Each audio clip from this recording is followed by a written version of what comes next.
Donc, venez avec moi dans Colossiens au chapitre 3. Colossiens chapitre 3. Et ce matin, là, c'est un message qui était dur à faire parce que j'aurais pu faire 20 messages, 30 messages, 1000 messages sur le sujet.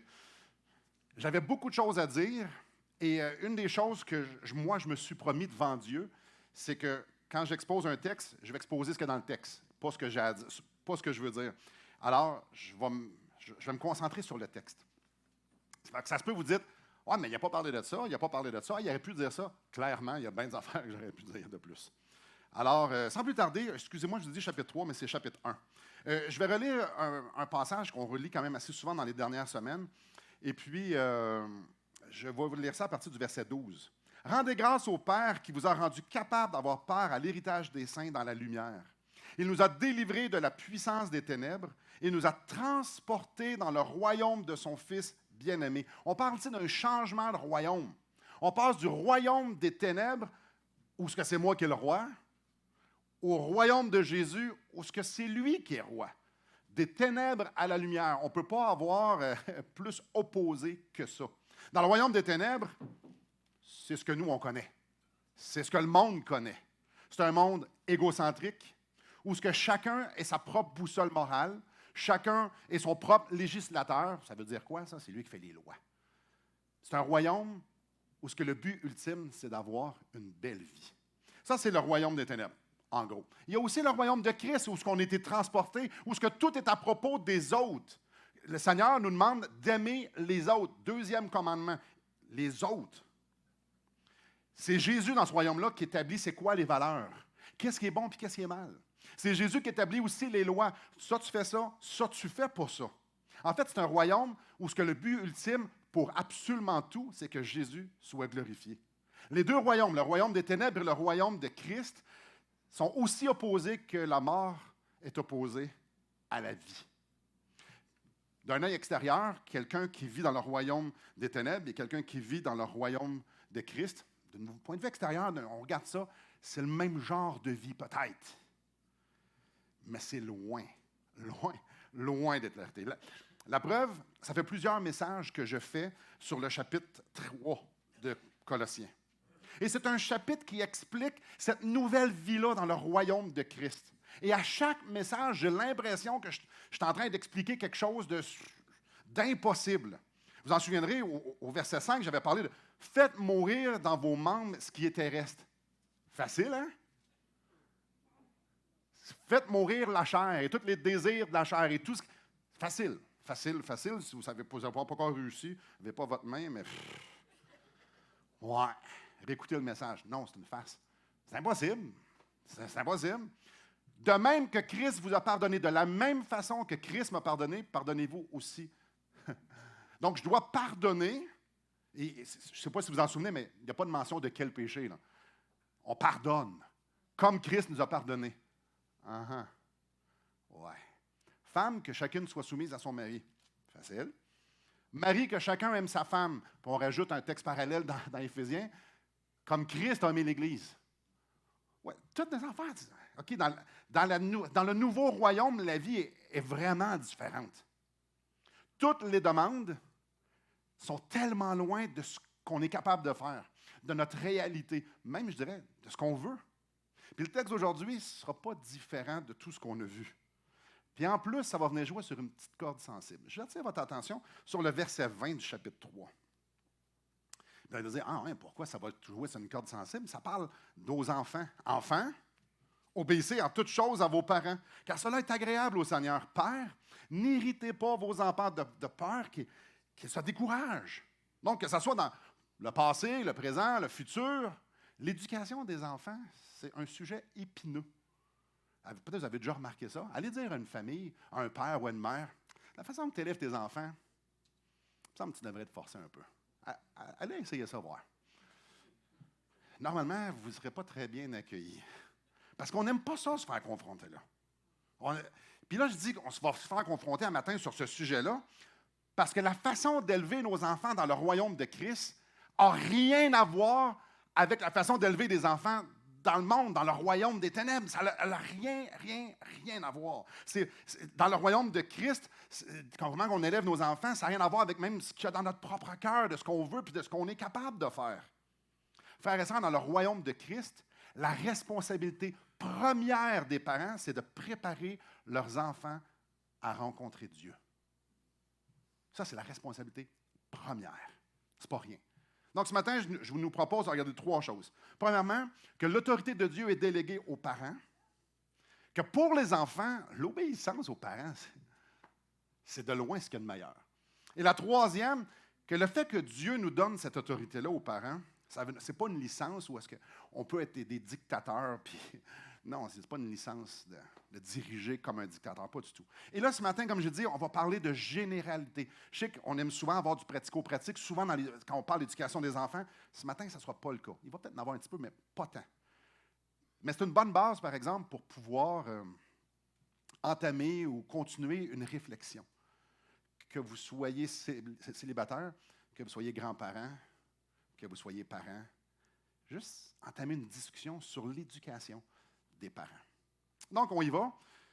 L'autorité de Dieu est déléguée aux parents. Très vite dans l'histoire de la Bible, dans l'histoire de l'humanité, Dieu établit que c'est lui le maître. Donc, il fait la création dans Genèse chapitre 1, et à la fin du chapitre, ça nous dit que Dieu les bénit. Dieu bénit Adam et Ève, et Dieu leur dit, soyez féconds, multipliez et remplissez la terre. Donc, Adam et Ève devaient se gérer en fonction de qui est Dieu et de ce que Dieu leur demande. Vous allez faire ça dès le début, Genèse chapitre 1, avec une simple lecture de la Bible, même si c'est la première fois. Si vous lisez la Bible d'un couvert à l'autre, il y a quelque chose qui va sortir des pages, que vous allez reconnaître. C'est évident que Dieu veut se faire obéir.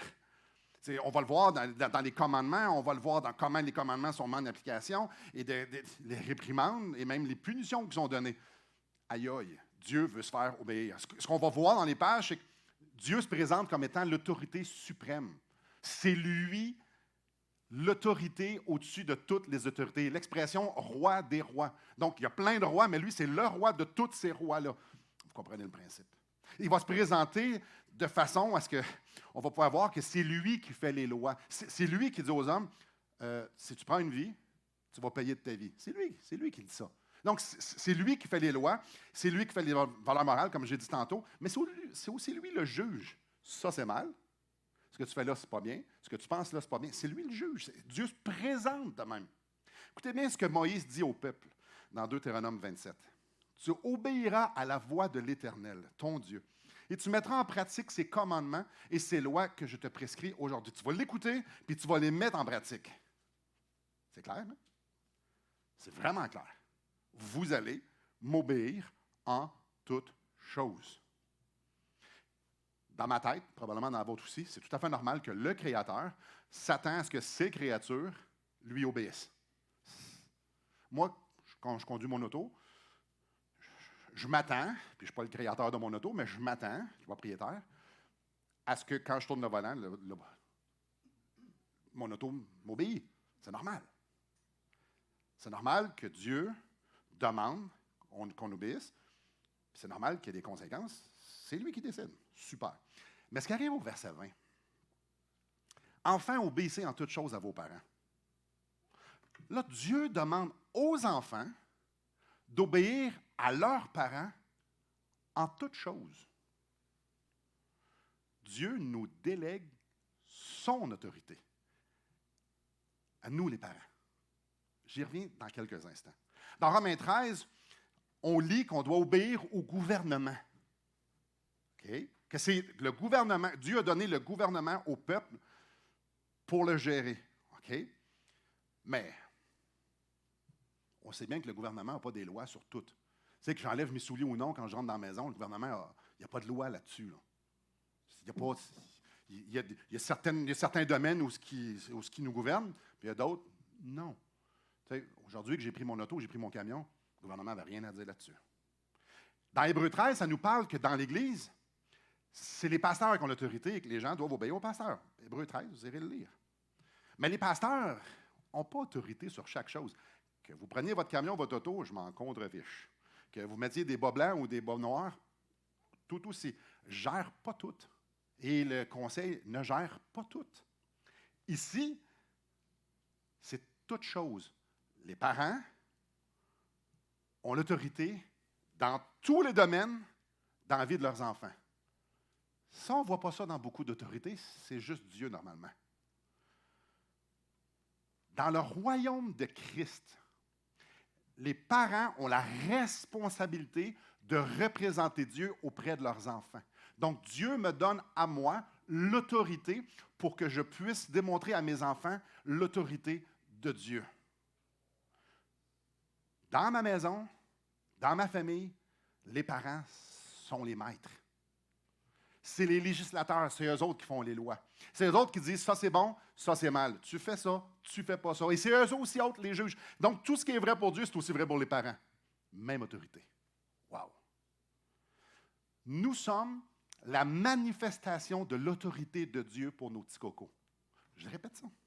Parce que Coco peut faire comme ah, c'est pas sérieux. Attends un peu, je le répète ça. Nous sommes la manifestation de l'autorité de Dieu. Sentez-vous le poids un peu? Ça, c'est ma responsabilité. Et les implications sont énormes.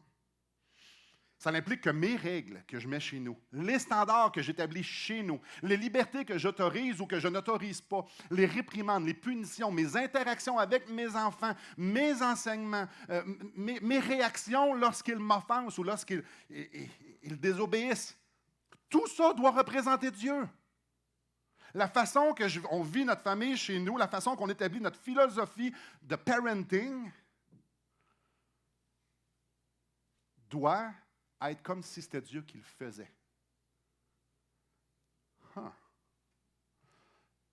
Lorsqu'ils auront l'âge,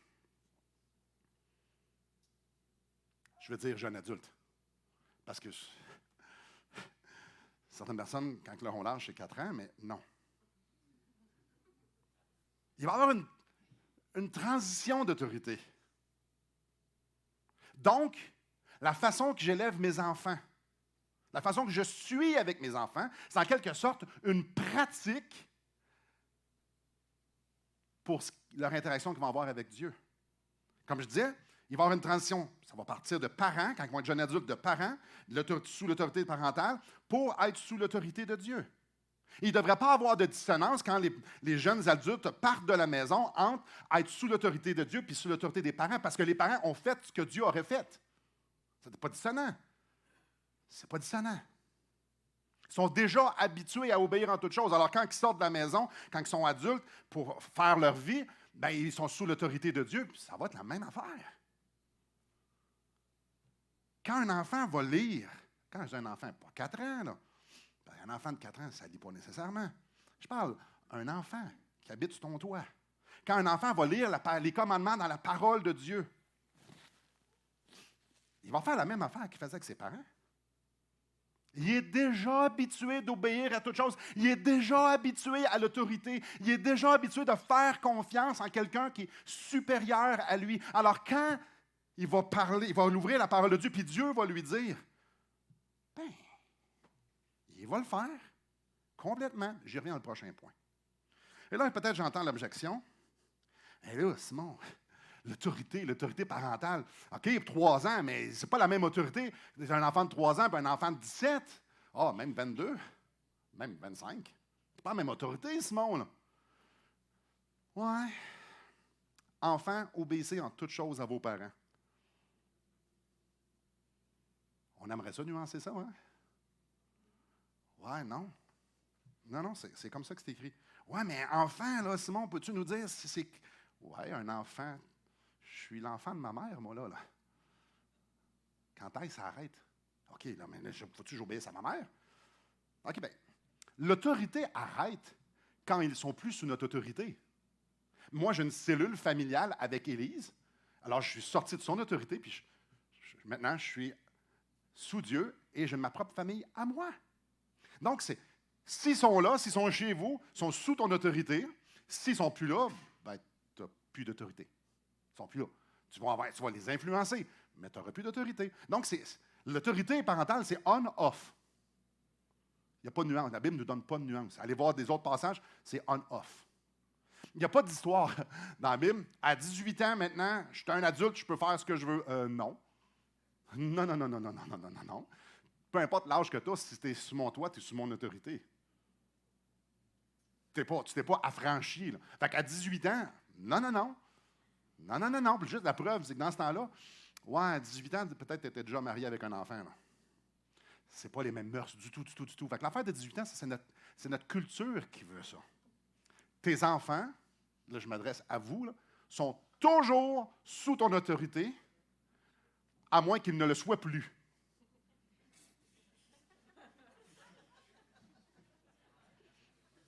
J'y ai pensé longtemps avant de l'écrire. Mais il y a des choses tellement simples que des fois, il faut rafraîchir la mémoire.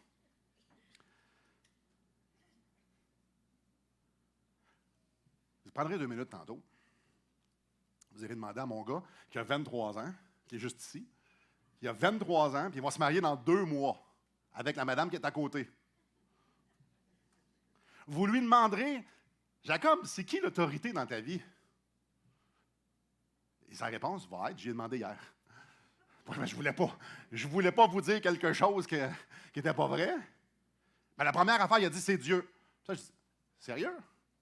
Ben là, il dit, ben, c'est toi, là. Mais après tout, c'est Dieu. Il a 23 ans. Il part de chez nous dans 2 mois. Pire que ça. Il loue un appartement vide. Fait que l'un comme l'autre pourrait aller habiter dans leur appartement et dire, papa, je ne suis plus sous ton autorité. Mais l'un comme l'autre décide de rester chez eux sous notre autorité. Peut-être vous faites, c'est bien bizarre ça. Oui, vraiment. Parce que moi, je suis parti de chez nous, j'avais 15 ans. Qu'est-ce que tu fais encore chez nous à 23? En plus, c'est un appartement, tu pourrais être seul. Mais moi, je suis bien ici. Y a-tu des règles? Vous lui demandez, voir. Est-ce que j'exerce mon autorité envers lui comme quand il avait 3 ans? Non. Il y a une petite différence, mettons. Je lui ai montré graduellement à être un homme qui obéit à Dieu. Ici, il y a un mot qu'il faut retenir. Je lui ai montré graduellement à prendre des décisions en considérant l'autorité de Dieu, à avoir la crainte de Dieu, à avoir le plus grand respect et à honorer qui est Dieu et ce que Dieu demande. Graduellement, je lui ai montré ça. Graduellement, je lui ai montré à vivre sous le regard de Dieu. Graduellement. Au début, je dirigeais absolument tout. Et petit à petit, je l'ai responsabilisé en le pointant vers Dieu. À 2 ans, il ne comprenait même pas le concept de Dieu. Il ne comprenait rien. Mais j'ai commencé à faire en sorte à lui montrer l'obéissance, par exemple. Déjà, moi, je savais où est-ce que je voulais l'emmener. Je voulais qu'il soit docteur. Quelle déception! Non, non, non, moi, je voulais qu'il y ait une maison, une femme, 2 chars, un chien qui m'amène dans le sud une fois par année. Mes attentes sont là, hein, je viens de les dire. Ils sont tous témoins. C'est biblique. Non, non. Moi, je savais ce que Dieu voulait que je lui enseigne, que je lui montre. À être un homme humble qui marche devant son Dieu avec crainte. Qu'il soit riche, qu'il soit pauvre, qu'il soit tout seul, qu'il habite au Québec ou ailleurs. Je m'en fous. C'est ça ma responsabilité. Graduellement, je l'ai responsabilisé. Au début, c'était juste moi. Et graduellement, j'ai commencé à référer à Dieu. De quelle façon Dieu agit avec nous? Même si Dieu est souverain, même si Dieu peut faire lever une tempête comme ça ou la faire arrêter comme ça, Dieu nous laisse libres. Vous êtes libres. Mais même si on est libre, on n'est jamais très loin. Il n'est jamais très loin. Parfois, il nous reprend. Probablement que si vous ouvrez votre Bible une fois de temps en temps, vous faites « Oh! » Il nous guide. C'est par là que je veux t'en aller. Il va nous enseigner, il va nous rappeler. C'est ce que Dieu fait. Alors que nos enfants matures ont fait la même chose, mais on n'a pas moins d'autorité. L'autorité fait juste s'exprimer d'une façon différente. Le but, c'est de leur montrer à obéir au verset 20. ma job et votre job, c'est de montrer à nos enfants à obéir à Dieu en nous obéissant. Apprendre à leur apprendre à obéir. Ouais. Si vous voyez mes notes, j'ai plein de petits dessins qui veut dire, tu veux-tu vraiment parler de ça? Et c'est vrai en plus. Quand je vois un parent qui demande à un enfant de 2 ans, tu veux-tu manger tout de suite? Je suis en train d'y montrer qui est le boss. C'est drôle. C'est super drôle quand il y a 2 ans. À 14 ans, ça a l'air de quoi? Je ne veux pas faire ça. Non, non, je te le dis, là. Mais quand il y avait 2 ans, tu lui demandais la permission de faire quelque chose. Tu veux-tu qu'on s'habille tout de suite? Hey, il y a 2 ans, il est supposé d'apprendre à obéir. Pas à prendre des décisions. Prendre la décision, c'est plus tard. Viens ici, Jacob. Non! Oh, il est cute. Oh, il est cute. À 15 ans, tu vas trouver ça cute au coton. Tu rentres à minuit. Non! Qui ne m'écoute pas parce que tu as montré comment faire quand il y avait 2 ans. Ah. Arrêtez de demander à un enfant de 2-3 ans qu'est-ce que lui en pense. Non, vous êtes mandaté pour lui dire quoi penser et comment penser. Plus tard, comment, maintenant, quoi penser. Ta job, c'est d'obéir. Dans le royaume de Christ, l'autorité n'est pas vue comme une dictature, mais comme une bénédiction. Les enfants ont besoin de ça. C'est agréable à Dieu. Ce qui mène à temps pour le deuxième point. Que ce soit dans la Bible, que ce soit dans l'histoire de l'humanité, que ce soit dans ma propre vie, et qu'on n'aime pas ça, l'autorité. Là, moi, j'aime ça. Mais en règle générale, on n'aime pas ça, ça veut dire quoi faire. D'habitude, on a l'idée, nous autres, comment ça devrait se passer, la patente. On aime avoir le sentiment qu'on est libre. Qui d'entre vous aime ou aimerait être soumis, donc obéir en toute chose à quelqu'un? Moi, je descends la main parce que ça ne me tente pas. Pas à Dieu, là, à un être humain. En toute chose, dans toutes les sphères, tu y obéis. Y a-t-il quelqu'un qui ça y tente ici? Je vous l'avais dit, on n'aime pas l'autorité. On aime être libre. Obéir en toute chose. Voyons donc. Dans le royaume de Christ, c'est très différent. Venez avec moi, laissez votre main dans Colossiens 3. On va regarder un passage parallèle à Colossiens 3, qui est Éphésiens chapitre 6. Éphésiens chapitre 6. Regardez bien ça, puis là, je vous laisse tourner parce que je veux que vous le lisiez.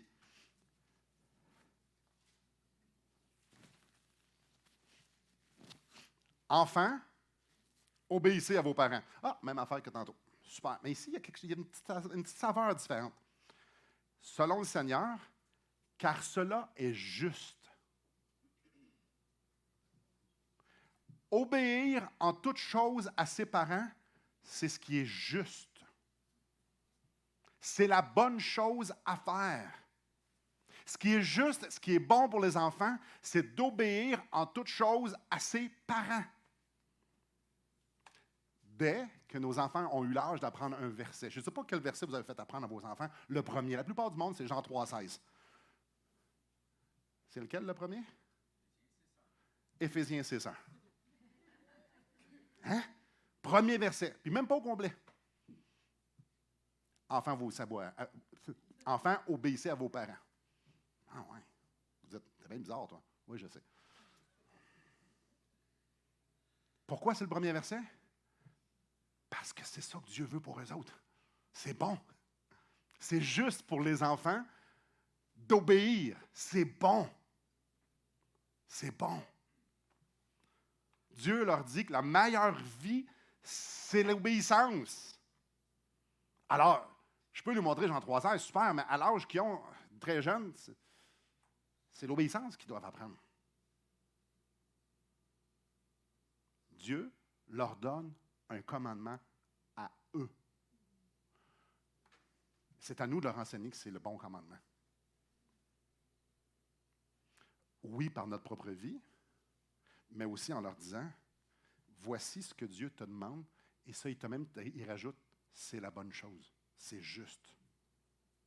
Très tôt, avec nos enfants, on leur a expliqué que Dieu leur avait donné des parents pour les diriger dans la meilleure vie.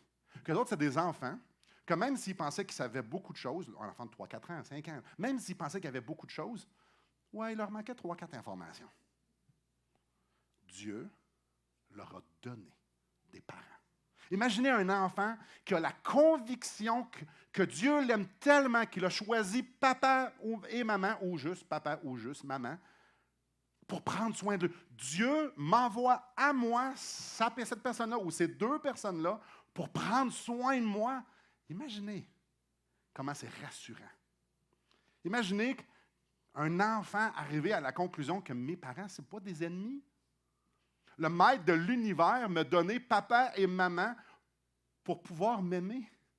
Pour pouvoir m'aimer de son amour, pour pouvoir me diriger dans la vie, pour pouvoir me diriger dans les voies de Dieu. Imaginez un enfant qui arrive à cette compréhension-là, ce que ça peut produire. Mais ça n'arrive pas par accident, il faut leur enseigner ça. L'enfant, écoutez bien ça, n'est jamais appelé à tracer son chemin seul. Dieu lui a donné des parents pour ça. C'est complètement l'inverse de ce qu'on entend aujourd'hui. Aujourd'hui, à l'âge de 4 ans, tu peux dire à ton enfant, es-tu un homme ou une femme, toi? Là, je suis en train de parler des choses banales de la vie. L'enfant n'est pas prêt. L'enfant n'est pas développé. L'enfant n'a pas la responsabilité. Dieu, ce n'est pas ça qu'il veut. Ce que Dieu veut, c'est que les enfants suivent les parents. Hey, 1 Corinthiens chapitre 7, si vous voulez être contre-culturel, 1 Corinthiens chapitre 7, ça parle aux pères, à savoir s'ils vont marier leur fille ou non. Le père choisit l'époux, la fille. Qui connaît le mieux sa fille que le père? La responsabilité, c'est le père. Tu vas déterminer si le gars, c'est la bonne personne ou non pour ta fille. Oui, mais on ne fait plus ça, là. C'était culturel dans le temps. Voyons donc. Hey, wow, j'ai déjà enseigné ça dans un groupe de jeunes vieux. Ça vous tente dessus? Tout le monde comme non. On n'aime pas ça, l'autorité. Hein? Et nous, les parents, on a tombé là-dedans. Puis on leur dit, ben non, trace ton chemin tout seul. Quoi? C'est pas ça que Dieu nous dit. Le concept de l'autorité parentale, c'est supposé amener un sens de sécurité. Dieu met des gens sur mon chemin, des gens qui sont sages, des gens qui ont de l'expérience, des gens qui connaissent la volonté de Dieu, des gens qui connaissent les commandements et aussi les répercussions de si tu ne les suis pas. Donc, eux-là sont là. Dieu pourvoit dans ma vie ces gens-là pour me guider, pour que je puisse avancer en sécurité dans les voies de Dieu. Hey, c'est pas une calamité, ça apporte un sens de sécurité. Et non seulement ça, si la job est bien faite, les enfants vont arriver avec cette compréhension qu'ils sont précieux aux yeux de Dieu parce que Dieu prend soin d'eux autres. Il ne les laisse pas dans un monde qui n'a pas de valeur morale, qui n'a pas un point de référence, qui est loin de Dieu. Ils ne sont pas laissés tout seuls. Ils ont des parents. Pas une école du dimanche, pas l'Église, des parents pour les guider dans les voies de Dieu. Les autres institutions ou les autres organismes sont là pour venir appuyer les parents. Il est impératif, chers parents, d'inculquer dès le plus bas âge possible que l'autorité parentale, c'est un don de Dieu. Et leur montrer ce que c'est que d'obéir à Dieu en vous faisant obéir. L'obéissance, si on est juste lucide un peu, apporte l'apprentissage de la vraie vie. Apprendre ça à nos enfants. On tasse Dieu, là. Apprendre nos enfants à obéir, ça leur donne un bon coup de main dans la vie. Probablement, la plupart d'entre pas probablement, tout le monde d'entre nous, on obéit à dizaines, centaines de commandements juste ce matin. Tous ceux qui ont pris la route, d'après moi, vous avez arrêté aux lumières. Ah, vous riez? Vous avez obéi? Probablement, vous n'avez pas roulé 250 sur l'autoroute. Ah oui, mais vous avez obéi? Probablement que si vous avez été acheter quelque chose, vous avez payé des taxes. Vous avez obéi? OK, notre vie au grand complet, c'est obéir à une autorité. Alors, leur donner, pas leur montrer ça, on les handicape sur un moyen temps. Troisième point. Qui dit autorité dit souvent, malheureusement, abus. Quand Dieu demande aux enfants, c'est un commandement, d'obéir à leurs parents en toutes choses, c'est dans le cadre d'un changement de royaume. C'est dans le cadre de la vie dans le royaume de Christ. On n'est pas en train de parler d'obéir en toutes choses aux règles d'un dictateur ou d'une dictatrice. C'est ça, oui, super, merci. Tu sais, vous savez, vous êtes fatigué, vous arrivez de travailler, vous êtes fatigué. Là, les enfants jouent, vous dites « Hey! Calmez-vous, là, je suis fatigué. » Ah, c'est écrit où dans la Bible, ça? Qu'un enfant n'a pas le droit de jouer. Parce que toi, tu es fatigué. Hein? Non, ça c'est des règles centrées sur moi, ça. Non, c'est pas ça, là. On ne parle pas non plus d'abus physique, d'abus émotionnel, là. Non, notre mandat, c'est de construire nos enfants, pas de les handicaper, pas de les détruire, pas de les hypothéquer émotionnellement ou ce qu'ils ne sauront plus donner de la tête, ils ne sauront plus ce que c'est. Non, du tout. Du tout. Abus physique, non. Voici ce que Jésus dit à propos de ça. Mais si quelqu'un scandalisait un de ses petits qui croit en moi, il vaudrait mieux pour lui qu'on suspende à son cou une meule de moulin et qu'on le jette au fond de la mer. Alors, si vous construisez la philosophie de votre famille sur vos standards, sur ce que vous voulez, j'espère que vous savez bien nager. Je veux juste le dire. Il vaudrait mieux pour lui qu'on suspende à son cou une meule de moulin et qu'on le jette au fond de la mer. N'oublions pas que notre modèle de papa, c'est Dieu le Père. Je ne sais pas votre expérience avec vous, mais avec moi, Dieu est gracieux. Ça veut dire quoi, Dieu est gracieux? Ça veut dire qu'il me donne ce que je ne mérite pas. Ouais. Dieu est patient. Dieu, es-tu patient avec vous? C'est incroyable.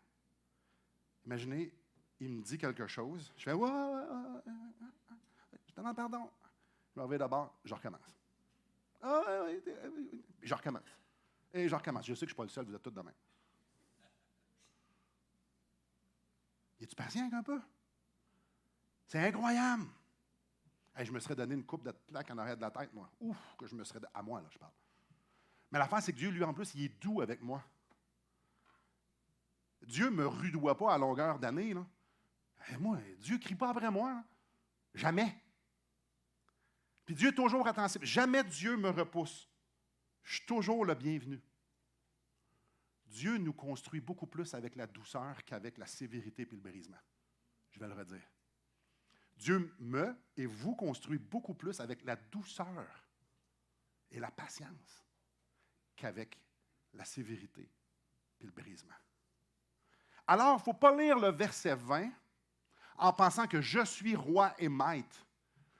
Frères et sœurs, nous sommes des représentants de Dieu. Imaginez, j'engage Mme Tartampion pour venir garder chez nous mes 3 cocos. Puis là, elle décide là, que c'est une matrone et que c'est l'armée. Puis elle refait toutes les lois de la maison, tous les règlements de la maison, parce qu'elle, c'est de même qu'elle pense. Elle va-tu se faire réengager? Elle a son bleu très rapidement. On est les gardiens et les gardiennes. Ce n'est pas notre royaume, ce n'est pas nos enfants. Dieu nous prête des enfants et nous donne son autorité avec la responsabilité de le présenter lui. Ça n'a rien à voir avec notre royaume à nous. Là. Rien à voir. Dépasser notre mandat ou faire ça à notre manière, qu'on passe à côté du but. N'oublions jamais, jamais que cette demande-là qu'on voit ici au verset 20 et au verset 21, que c'est dans le cadre d'être dans le royaume de Christ. Et il y a beaucoup de gens dans le royaume de Christ qui vont regarder dans l'autre royaume pour pouvoir valider ce qu'ils font ou avoir des conseils. Grand-maman a eu 19 enfants. Super. Elle est peut-être bien bonne de changer des couches. Mais si elle n'est pas basée sur la parole de Dieu pour élever les enfants, la philosophie de parenting, c'est pas elle qui va te la donner. Là. Ou super maman sur TikTok, qui donne des super bons conseils. Hey, c'est-tu basé sur la Bible?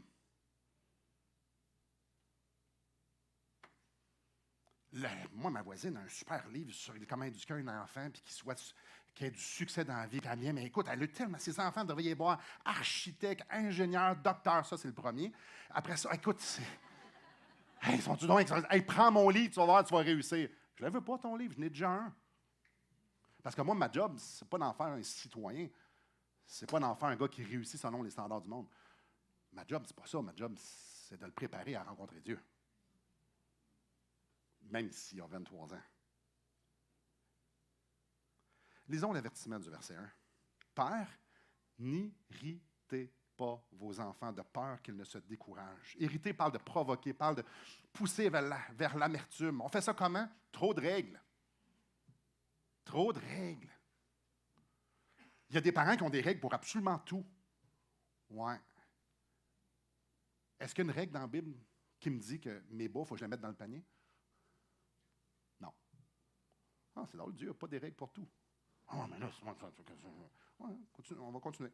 Trop de règles, ça l'irrite. Ça me fait poser un fardeau incroyable. Et que ça, clairement, si je mets un fardeau sur mes enfants qui est impossible à porter, je vais les irriter et ils vont se décourager. Être trop rigide. Être trop rigide. Ou avoir des règles mal expliquées. Charrue, gazon, ciel. Tu comprends, grand garçon? Ouais, je comprends. Des règles toujours en train de changer. C'est irritant, ça. Nous autres, on a juste vécu un petit peu de COVID, puis les règles changeaient à tous les 2 jours. C'est irritant. C'est pas moins irritant pour les enfants quand nos règles changent. Crier. Ah ouais, crier. Là, je suis hors de moi. Ow. Ah ouais, Dieu fait souvent ça dans votre vie? C'est irritant, ça. C'est toujours sur les qui-vive. Je vais être bon parce que je veux pas me faire chicaner. OK, je ne suis pas en train d'obéir à mes parents parce que je veux honorer Dieu. Je suis en train d'obéir à mes parents parce que j'ai peur de ce qui va arriver. Oh, c'est pas ça le mandat, hein? On hérite. C'est lourd. La violence? Eh boy. Apprenez à nager si vous êtes violent. Je fais référence à ce que Jésus a dit. Manipuler? Si tu n'arrêtes pas, je t'enlève ton iPad. Ouais. Vous montrerez le verset que Dieu fait ça. C'est lourd. C'est lourd. L'incohérence entre les 2 parents. Oui, mais maman l'a dit que je pouvais. Papa, lui, il ne chicane pas quand c'est le même. Ah ouais. C'est très décourageant et c'est très irritant pour les enfants. Il y en a tellement d'autres. La liste est tellement longue. Comment on pourrait hériter? Frères et sœurs, nous représentons Dieu. Alors, on doit modeler Dieu, sa douceur, sa patience, sa grâce, son écoute, autant que sa sévérité. Comme lui fait avec nous. Comme lui fait avec nous. Et ici, vous avez remarqué, au verset 20, ça dit aux parents, et au verset 21, Père. La même chose, quand Adam et Ève ont péché, Dieu s'est adressé aux deux, parce que les deux ont pris du fruit défendu, de fruit de l'arbre défendu. À qui il s'adresse? À Adam. Pourquoi? Parce que le commandement était donné à Adam. Parce que le chef de la famille, c'était Adam. Justement, vous irez lire Éphésiens chapitre 5, qui nous dit justement que le chef de la famille, c'est l'homme. Alors Dieu s'adresse à l'homme.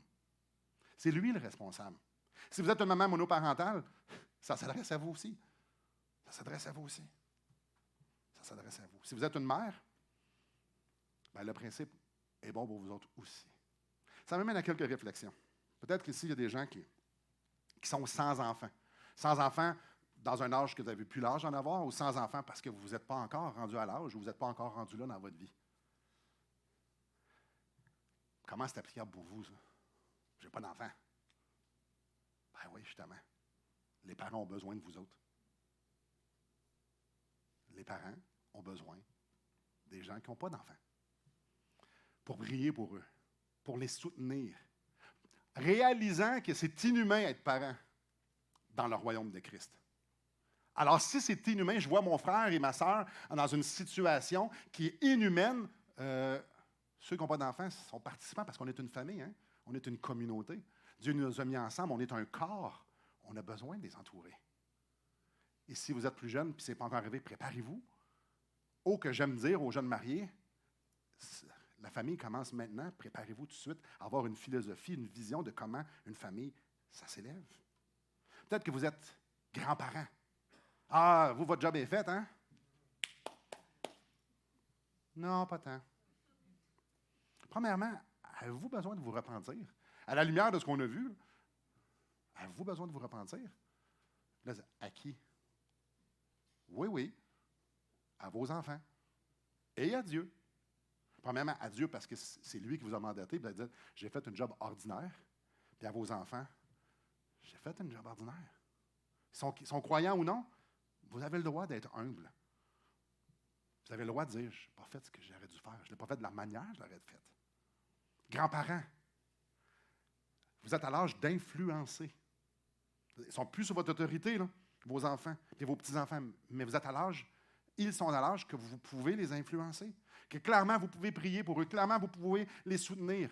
Si vos enfants sont croyants, enseignez vos petits-enfants dans le sens pour aider vos enfants. Parents, là je m'adresse aux parents. Avez-vous besoin de vous repentir? Ah oui, oui, à vos enfants. Puis à Dieu, mais oui, mais moi, mon enfant a 3 ans. C'est ce que je dis à tes enfants, à ton enfant. Avez-vous besoin de vous repentir? J'ai mal compris mon rôle. Avez-vous besoin de revoir votre vision du parenting, votre philosophie de parenting? Votre but pour votre enfant, c'est quoi? Lui apprendre à rencontrer Dieu? Ou qu'il soit prospère dans cette vie-ci? Parents, soyez intentionnels. Des enfants qui obéissent à Dieu, ça n'arrive pas tout seul. C'est pour ça que vous êtes là, pour leur montrer. Ça n'arrive pas, il faut être intentionnel. Je vais lui montrer à tous les jours c'est quoi l'obéissance, à quel point Dieu est digne, à quel point Dieu est bon de m'avoir donné dans ta vie. Parce que c'est ça que Dieu dit. Soyez intentionnels. Soyez intentionnels, pratico-pratique. Ce que je suis en train de faire là avec mon enfant, ça va faire quoi dans 15 ans? Ça, c'est terrifiant. Oh, je vous en supplie, si vous avez des jeunes enfants, réfléchissez tout de suite ce que vous faites présentement, dire à ton enfant, tu veux-tu faire ça? Tu fais juste vous projeter 10 ans plus tard quand ils sont adolescents. Puis reproduisez la scène ado. On a tous été ados. Non, ce que je suis en train de faire là, c'est pas bien. Mais ça, on peut le trouver tout seul, parce que si on se projette, on va tout de suite voir, mais non, ça ne marche pas. Ça ne peut pas être ça. Soyez intentionnels. Parents. Grands-parents. Cette tâche-là, sans Dieu, elle est impossible. Personne n'a ce qu'il faut pour être le parent que Dieu lui demande d'être. Personne. Le seul bon père, c'est Dieu. Là, je m'adresse au père. Vous êtes le rocher dans la maison. Vous êtes la fontaine de vie spirituelle. S'il n'y a pas d'eau dans la fontaine, le monde alentour de vous va mourir de soif. Il n'y aura pas de vie spirituelle. Vous êtes la fontaine. Vous êtes la fontaine. Alors, marche en conséquence, mon frère, de ta responsabilité.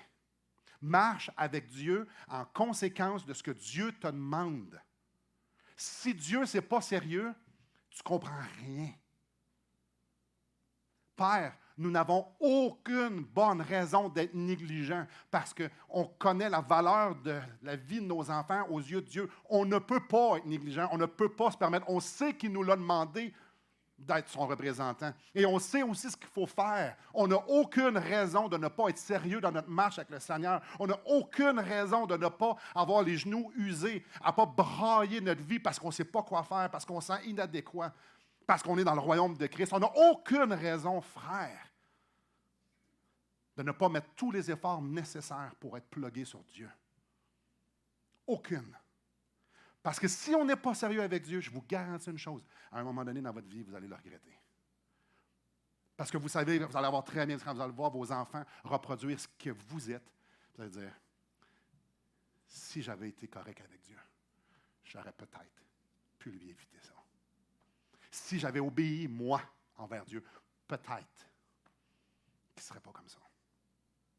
Fou, c'est lourd en matin, hein? Aucune raison d'être négligent. Je travaille trop, lâche ta job. Dieu ne t'a pas demandé de faire de l'argent. Dieu t'a demandé d'élever tes enfants, de les préparer à la rencontrer. Maintenant, je m'adresse aux mères. Vous êtes un rocher dans la maison. Vous êtes une fontaine de vie spirituelle. Si la fontaine est vide, les enfants meurent de soif. Marche avec Dieu en conséquence de ce que Dieu te demande. Si tu penses que tu es capable, ish. Non. Maman. Il n'y a aucune raison d'être négligente. Là, Simon, tu es en train de dire la même affaire que tantôt? Uh-huh. Aucune raison d'être négligente, madame. Aucune, aucune, aucune, aucune. L'honneur de Dieu est en jeu. La vie spirituelle de vos enfants sont en jeu. L'éternité de vos enfants est en jeu. Attends, un instant, là. Vous voulez montrer à vos enfants ce que c'est que d'être mature en Christ et obéissant. Parce que quand ils vont venir l'âge de trouver leur conjointe, vous voulez qu'ils prennent quoi? Des pieds de céleri, des cabochons? Ou des leaders spirituels puis des femmes vertueuses? Ah. Oui, mais si j'avais été à la place que Dieu me demande avec lui, peut-être que j'aurais pu y montrer. Soyez sérieuses, mesdames, parce que vous allez le regretter amèrement. Venez avec moi dans Jean 15 et je vais nous laisser avec ça.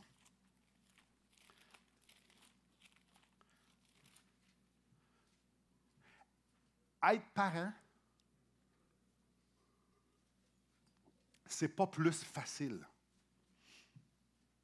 que le reste des enseignements dans Colossiens 3. Ah, on est tous capables de faire des enfants, c'est plutôt facile. Il y a des enfants de 13 ans qui sont capables d'avoir des enfants. Faire des enfants, ça, c'est pas un problème, c'est le fun, puis pas de trouble.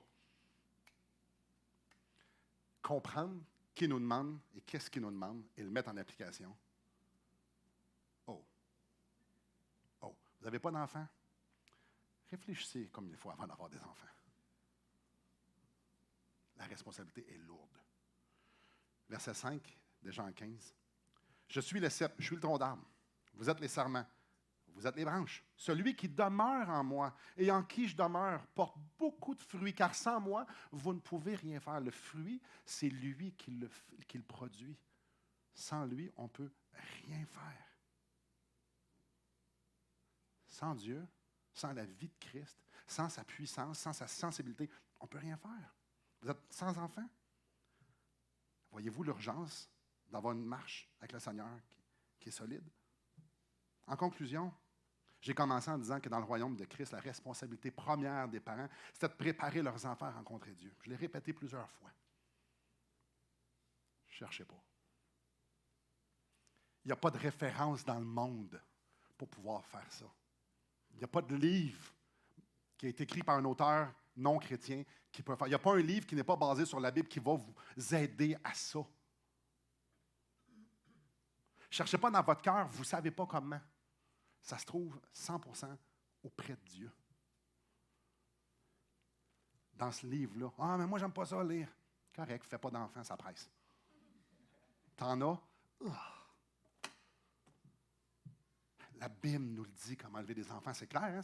On l'a vu ce matin. Puis il y en a plein d'autres passages. C'est clair.